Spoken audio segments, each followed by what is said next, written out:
ഇപ്പോൾ ആതിരപ്പള്ളിയിൽ കാട്ടാന ആക്രമണത്തിൽ ഒരാൾ മരിച്ചു. പുല്ലേർക്കാട് മോഹനാണ് മരിച്ചത്. ആതിരപ്പള്ളി വൈശ്ശേരിയിലാണ് സംഭവം. പുലർച്ചെ വീട്ടുപറമ്പിൽ ആനയെത്തി കൃഷി നശിപ്പിക്കുന്നതിനിടെ ആനയെ ഓടിക്കാൻ പോയപ്പോഴായിരുന്നു ആക്രമണം ഉണ്ടായത്.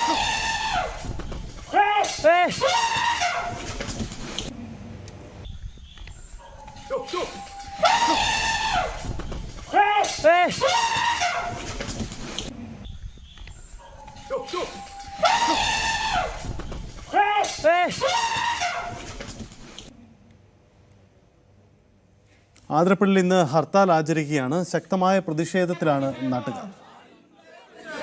ആതിരപ്പള്ളിയുടെ പ്രതിഷേധം, ജനകീയ സമരം, നാടിന്റെ പ്രതിഷേധം, ജനകീയ സമരം സിന്ദാബാദ്, ജനകീയ സമരം സിന്ദാബാദ് എന്ന് പറയപ്പെടുന്നത് ഇവിടെ 10 ദിവസത്തിനുള്ളിൽ ഉണ്ടായിട്ടുള്ള ഈ ആനയുടെ ആക്രമണം, ഈ ആനയെ അടിയന്തരമായി പിടിച്ച് ഇവിടെ നിന്ന് പുറത്തു കൊണ്ടുപോകണമെന്നുള്ളതാണ് ഞങ്ങൾ മുന്നുമായി ബന്ധപ്പെട്ടുകൊണ്ട് പലതവണ ഈ വിഷയത്തിനകത്ത്. ആജ്ഞ രവീന്ദ്രൻ ചേരുന്നുണ്ട്. ആജ്ഞ, അവിടെ വലിയ പ്രതിഷേധമാണ്. സ്ഥിരമായി ആനശല്യം ഉണ്ടാവുന്ന ഇടമാണ്. പലപ്പോഴും പല രീതിയിലുള്ള പ്രതിഷേധങ്ങൾ ഉണ്ടായിട്ടും നിരന്തരമായി ആന പ്രതിസന്ധിയാണ്. എന്താണ് മേഖലയിൽ നിന്നുള്ള സാഹചര്യം?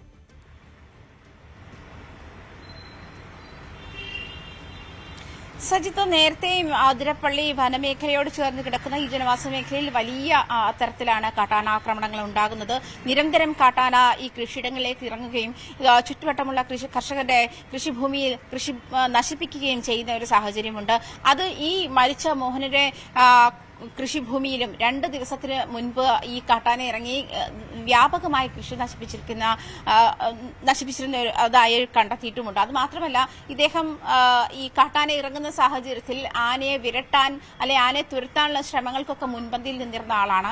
ഈ സമീപ പ്രദേശങ്ങളിലുള്ള ആളുകളെയും ഒക്കെ ഇത്തരത്തിൽ സഹായിച്ചു വന്നിരുന്ന ആളാണ് ഈ വൈശ്ശേരി സ്വദേശി മോഹനൻ. അദ്ദേഹത്തെയാണ് ഇന്നലെ പുലർച്ചയോടുകൂടി കാട്ടാന ചവിട്ടിക്കൊന്നത്. അയൽവാസികളുടെ നിലവിളി കേട്ടുകൊണ്ട് കാട്ടാന എവിടെ നിന്ന് ലൊക്കേറ്റ് ചെയ്യുന്നതിനുള്ള ശ്രമത്തിനിടെയാണ് അദ്ദേഹം ഇരുട്ടിൽ കാട്ടാനയുടെ മുന്നിൽപ്പെടുന്നതും കാട്ടാന അദ്ദേഹത്തിന് നേരെ ചീറിപ്പാഞ്ഞ് വന്ന് അദ്ദേഹത്തെ ചവിട്ടിക്കൊല്ലുന്ന സാഹചര്യം ഉണ്ടായത്. തൊട്ടടുത്തുള്ള ആശുപത്രിയിലും പിന്നീട് ചാലക്കുടി ആശുപത്രിയിലേക്കും കൊണ്ടുപോയെങ്കിലും സ്വകാര്യ ആശുപത്രിയിലേക്കും കൊണ്ടുപോയാലും ജീവൻ രക്ഷിക്കാനായില്ല.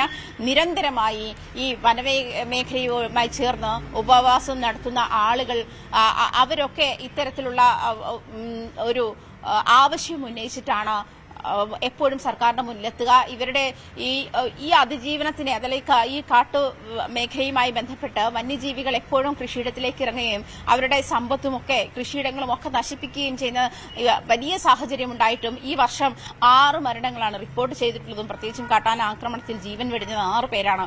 അത്തരമുള്ള സാഹചര്യങ്ങൾ നിരന്തരമായി ഉള്ളപ്പോഴും ഇവിടെ കൃത്യമായി പറഞ്ഞാൽ സോളാർ വേലി തകർത്തിട്ടാണ്, വൈദ്യുത വേലി തകർത്തിട്ടാണ് ആന കൃഷിയിടങ്ങളിലേക്ക് ഇറങ്ങുന്നത്. അപ്പോൾ അതിന് സമാനമായിട്ടുള്ള അല്ലെങ്കിൽ അതിനെ പ്രതിരോധിക്കാൻ മറ്റ് മാർഗങ്ങൾ കണ്ടെത്തേണ്ടതുണ്ട്.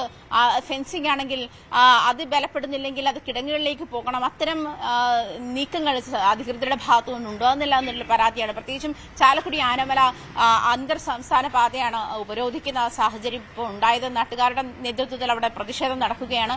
ഈ പ്രതിഷേധത്തിനിടയിലും അവർ മുന്നോട്ട് വെക്കുന്നത് അവരുടെ അതിജീവനത്തിന്റെ ആവശ്യകതയാണ്. പ്രത്യേകിച്ചും ഇവിടുന്ന് ഇവരെ പുനരധിവസിപ്പിക്കേണ്ടുന്ന സാഹചര്യങ്ങളൊന്നും സർക്കാരിന്റെ മുന്നില്ലാത്തപ്പോൾ അവർക്ക് അവിടെ തന്നെ കഴിഞ്ഞുകൂടേണ്ടുന്ന സാഹചര്യം നിലവിലുള്ളപ്പോൾ അത്തരത്തിലുള്ള ഒരു അവസ്ഥയെ എങ്ങനെ അതിജീവിക്കുമെന്നുള്ളതാണ് ബാക്കിയാകുന്ന ചോദ്യം. ഇത് നിരന്തരമായി ഒരു കാട്ടാന ആക്രമണത്തിൽ ഒരു കർഷകൻ മരിക്കുമ്പോഴോ അതല്ലെങ്കിൽ മറ്റൊരു മരണത്തിന് വേണ്ടിയിട്ട് കാത്തിരിക്കുന്നത് പോലെ ആ ഒരു സമയത്ത് മാത്രം ഇത്തരത്തിലുള്ള ബഹളങ്ങൾ ഉണ്ടാവുകയും പ്രഖ്യാപനങ്ങൾ ഉണ്ടാവുകയും ചെയ്യുന്നു എന്നുള്ളതാണ് അവരുടെ പരാതി. അത് കഴിഞ്ഞാൽ അത് കെട്ടടങ്ങി പോകുന്നുണ്ട്. പിന്നീട് നീക്കുപോക്കുകൾ ഉണ്ടാകുന്നില്ല. അത് നിരന്തരമായി ഇത്തരം പ്രശ്നങ്ങൾ ഉണ്ടാകുമ്പോൾ അത് ശാശ്വതമായ പരിഹാരമാണ് കർഷകർക്ക് വേണ്ടത്. അതുണ്ടാകുന്നില്ല എന്ന് തന്നെയാണ് പ്രത്യേകിച്ചും ഈ വനമേഖലയോട് ചേർന്ന് കിടക്കുന്ന ജനവാസ മേഖലയിലുള്ള ആളുകളെല്ലാം ഇത്തരത്തിൽ ഉപജീവനം നടത്തുന്നത് അവരുടെ ഈ കാർഷിക വൃത്തിയുമായി ബന്ധപ്പെട്ട് തന്നെയാണ്. അത്തരം കാർഷിക വിളകൾ നശിപ്പിക്കപ്പെടുന്നതും കൂടുതൽ വന്യജീവികൾ ഇറങ്ങി വന്നിട്ട് തന്നെയാണ്. അത് തടയാനുള്ള മാർഗങ്ങൾ ഉണ്ടാകുന്നുണ്ടോ?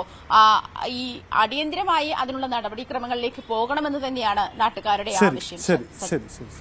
അതാണ് സാഹചര്യം. എന്തായാലും ആതിരപ്പള്ളിയിൽ വലിയ പ്രതിഷേധമാണ് നടക്കുന്നത്. നാട്ടുകാർ അവിടെ ഹർത്താൽ ആചരിക്കുകയാണ്.